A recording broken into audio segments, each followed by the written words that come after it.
In this video, we will learn how to set up input power and motor's nameplate information on IS7 and how to test acceleration and deceleration briefly.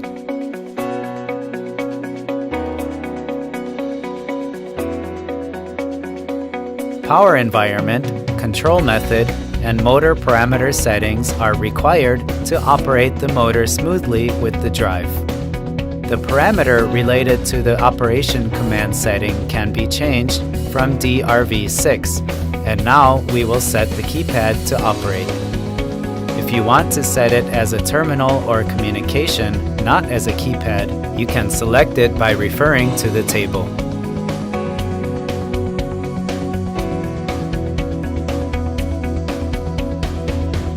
Parameters related to frequency setting can be changed at DRV7. And now we will try to set the frequency by the keypad. To set the frequency with analog input voltage or current, not the keypad, you can set it to V1 or I1.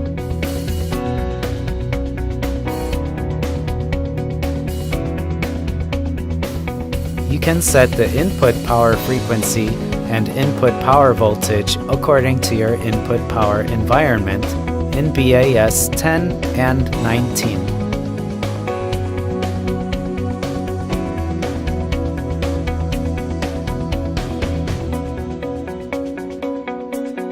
Parameters related to the motor are set based on the information displayed on the motor nameplate.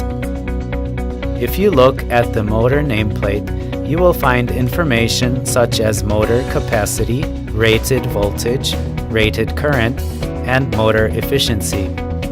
Enter parameters needs based on the nameplate information.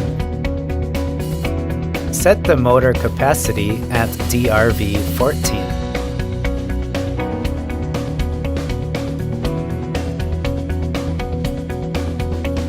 And enter the number of pole, slip, rated current, rated voltage from BAS 11 to 15, one after the other. If you change the order and set the motor capacity at a later time, the parameters BAS 11 to 15 will be initialized, so be careful. Enter the rated voltage at BAS 15, and if you do not enter the rated voltage of the motor, it will follow the input voltage.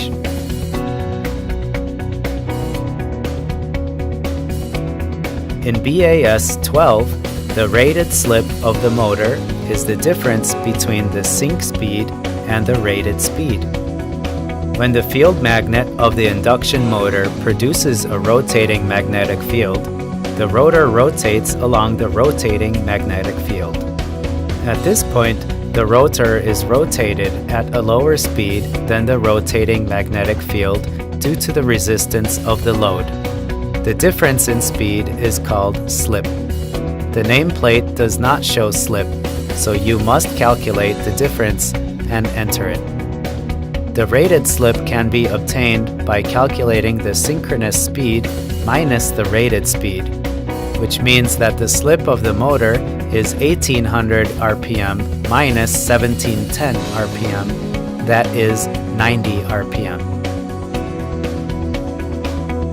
Finally, you can set the BAS 14 no-load current at about 1/3 of the normal rated current.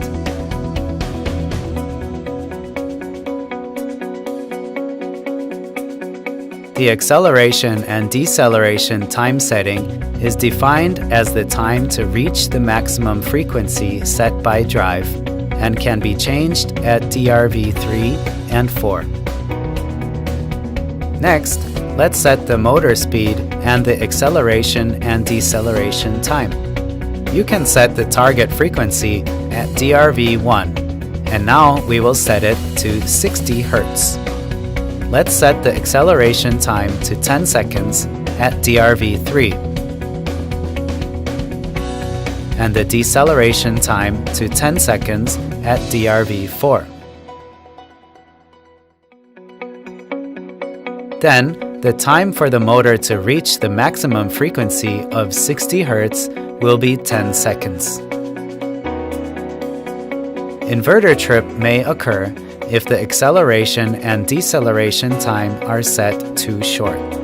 If the acceleration time is too short, overcurrent trip may occur because drives can't overcome the load of the motor. And if the deceleration time is too short, the overvoltage trip may occur due to the large regenerative energy. To avoid these, the acceleration and deceleration time should be set to the appropriate values for the load.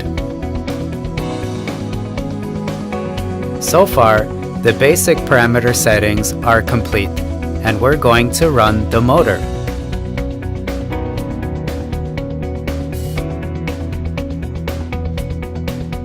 Looking at trend waveforms, keypads, and motors, you can see that it takes 10 seconds to accelerate to 60 Hz.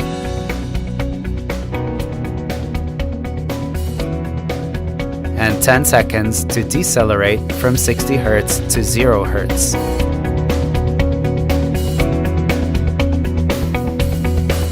You have learned how to set the default values of motor and drive, and acceleration and deceleration settings on IS7.